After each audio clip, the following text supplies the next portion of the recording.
그는 아이의 눈썹을 보았다. 잠깐, 아주 잠깐. 그리고 경을 외웠다. 멈췄다. 다시 외웠다. 이번에는 조금 더 빠르게.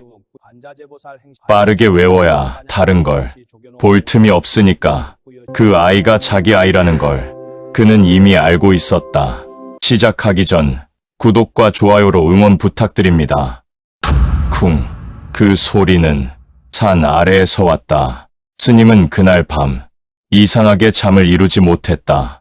빈 벽을 보다가 경문을 펼쳤다가 다시 눈을 감았다가 다시 일어나기를 반복했다. 나중에서야 알았다.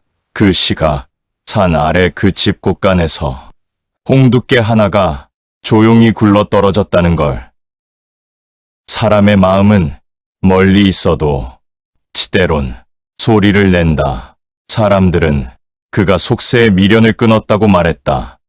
하지만 끊었다기보다는 미쳐 내려가지 못한 채 산으로 올라온 얼굴에 가까웠다. 시작은 아무것도 아닌 순간이었다. 그때 그는 길을 걷다가 멈췄다. 너희는 덕을 꾸미는 것을 귀히 여기고 말과 행실을 삼가는 것을 아름답게 여긴다. 담장 안에서 글 읽는 소리가 들렸다. 목소리가 아니었다. 숨소리에 가까웠다. 말은 부드럽게 하고 얼굴빛은 온화하게 하라. 글자를 삼키는 소리, 생각이 넘어가는 소리, 담장 너머로 딱 한 번 스친 얼굴이었다. 그저 지나치듯 스친 눈빛. 햇볕 아래 잠깐 빛났다 사라진 윤곽. 그런데 발이 멈췄다. 그게 전부였다. 그것만으로 충분했다. 집안의 격은 달랐고 혼산말은 이미 다른 방향으로 흐르고 있었다. 시집 간다는 소식이 들린 날 밤, 그는 집을 나섰다. 무거운 건 아무것도 없었다. 서책 몇 권과 마음 하나. 마음은 짐 중에서 가장 가벼운 것처럼 보이지만 실은 내려놓을 수가 없어서 가장 무거운 것이다. 머리는 깎았으나 눈빛에는 아직 세속이 남아 있었고 말수는 적었으나 말 한마디에 사람 마음을 붙드는 기운이 어쩐지 남아 있었다.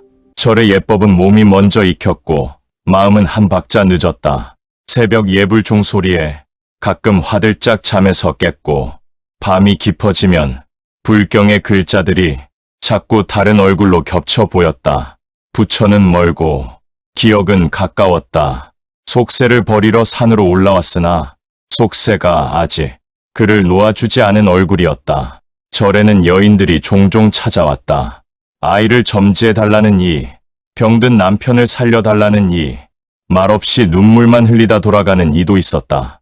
그럴 때마다 그는 고개를 깊이 숙였다. 눈길이 오래 머물까 두려워서, 설렘이 먼저 올라올까 무서워서. 그러면 안 된다. 그 말은 기도보다 더 자주 마음속에서 울렸다. 말하지 않아도 되는 죄가 있고 생각만 해도 이미 짓는 죄가 있다. 생각만 해서 짓는 죄가 그를 붙잡고 놓지 않고 있었다. 그러다 그 여인이 절에 왔다. 그는 마당을 쓸고 있었다.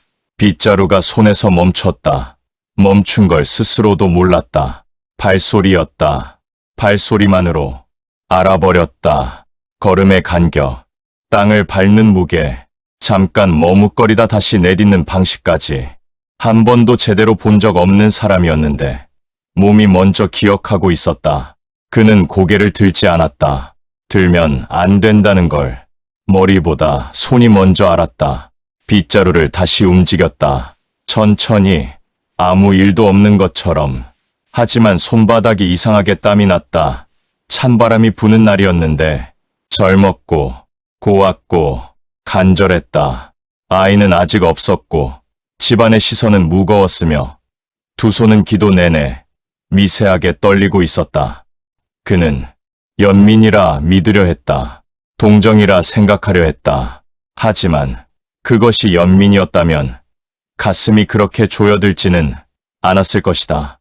연민은 가슴을 열고 이런 감정은 가슴을 닫고 숨을 참게 만드는 쪽이었다.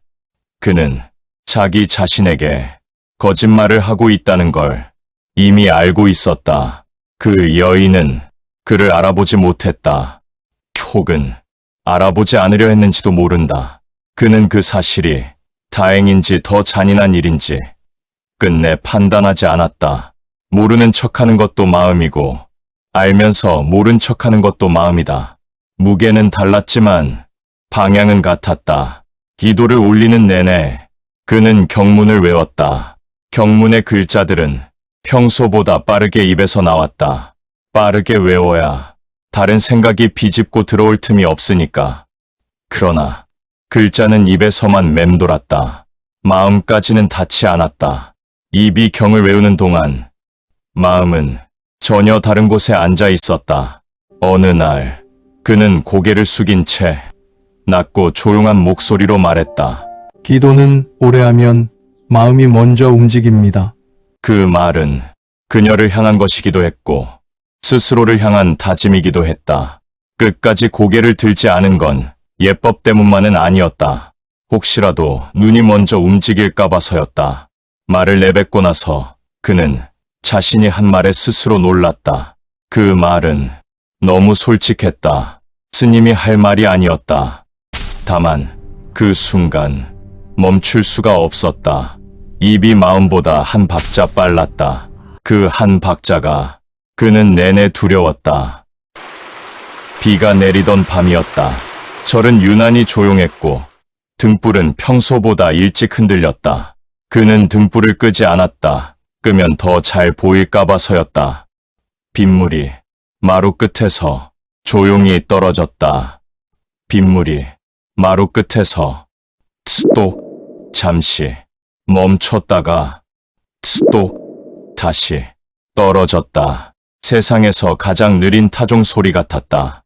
경을 외우는 입술이 어느 순간부터 멈춰 있었다. 그 소리가 멈출 때쯤 그는 눈을 감았다. 손이 경전 위에 놓여 있었다. 경전을 짚은 건지 붙잡은 건지 알 수 없었다. 손가락 끝이 종이 모서리를 눌렀다.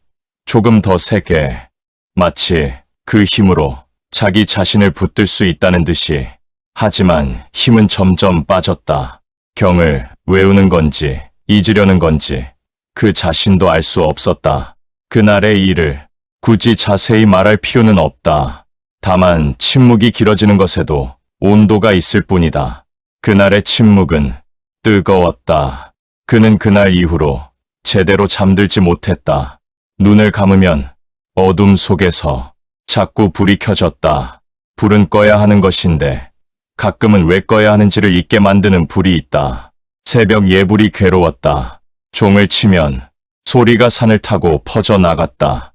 그 소리가 저 아래 그 집까지 닿을 것 같았다. 닿지 않는다는 걸 알면서도 귀를 기울였다.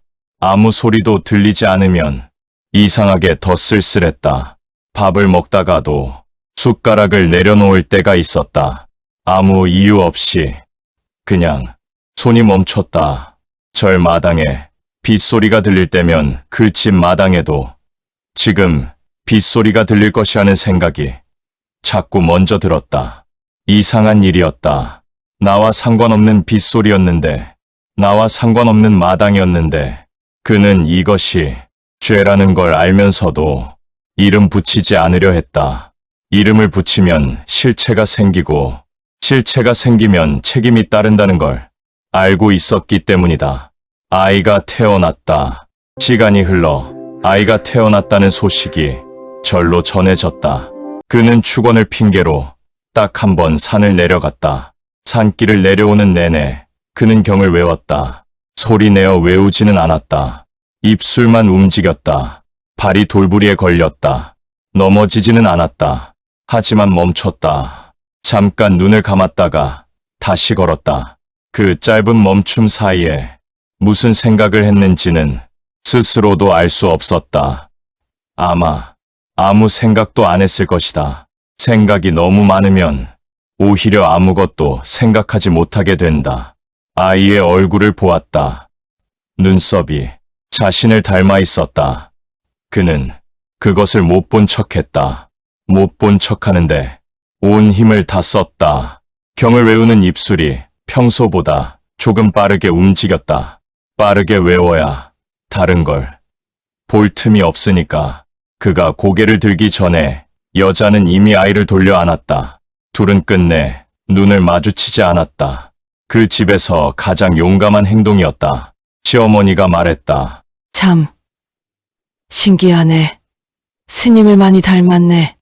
그 말에 잠깐 정적이 흘렀다.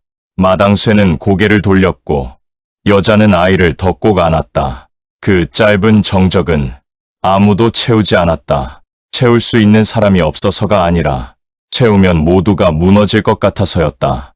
그 순간 그는 알았다. 보고 싶다는 마음이 이미 죄가 되어버렸다는 걸. 그래서 그날 이후로 다시 내려가지 않았다.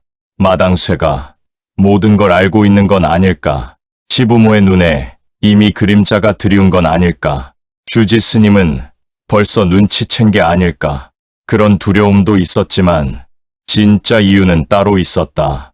다시 보면 무너질 것 같아서 그는 자기 자신을 끝내 믿지 못했다.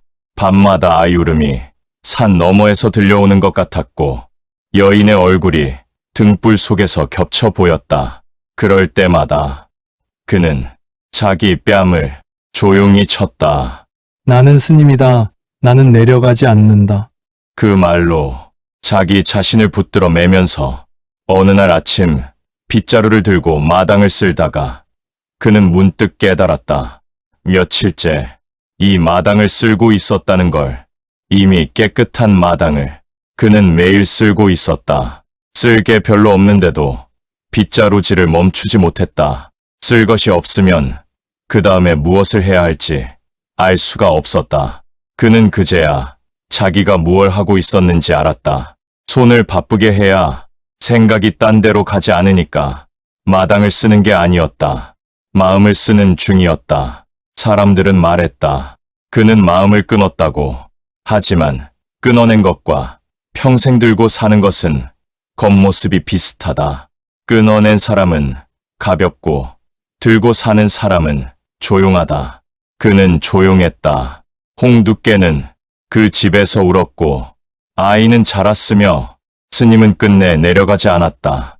그리고 지금도 그 절 새벽 종소리에는 조금 늦게 울리는 침묵 하나가 함께 섞여 있다. 종은 치는 사람이 있어야 울리지만 침묵은 아무도 치지 않아도 저절로 울린다. 그의 침묵은 그런 종류의 것이었다. 그는 오늘도 새벽 예불을 올린다. 경전의 글자는 여전히 가끔 다른 얼굴로 겹쳐 보이지만 그는 더 이상 뺨을 치지 않는다.